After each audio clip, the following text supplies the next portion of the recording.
చంద్రబాబు నాయుడు గారు ఒక సభలో తాగుబోతులకి శుభవార్త అని చెప్తా ఉన్నాడు. మందుబాబులకి శుభవార్త అని చెప్తున్నాడు.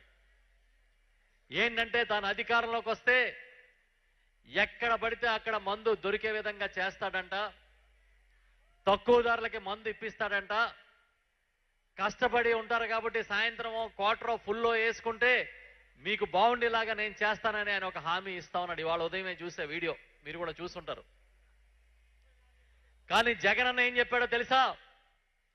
మీకు అనారోగ్యం వస్తే మీ ఇంటికి టెస్టులు చేయడానికి డాక్టర్లను పంపిస్తా, మీ ఇంటికి టెస్టులు చేయడానికి నర్సులను పంపిస్తా, మీ ఇంటికి ఉచితంగా మందులు పంపిస్తానని చెప్పాడు. నేను వస్తే తక్కువ ధరకి తాగడానికి తాగుబోతులకి మందు ఇస్తానని చంద్రబాబు కావాలా? నేను ఉన్నాను, మీకు అనారోగ్యం వస్తే కంటికి రెప్పలా కాపాడి జగనన్న ఆరోగ్య సురక్ష వంటి కార్యక్రమాలు పెట్టి మీ ఆరోగ్యాన్ని కాపాడతాను, మీ ఇంటికి డాక్టర్ని పంపిస్తాననే జగనన్న కావాలా అనేది ఆలోచించుకునే తరుణం మనకు వచ్చిందని ఈ సందర్భంగా చెప్తూ ఉన్నా.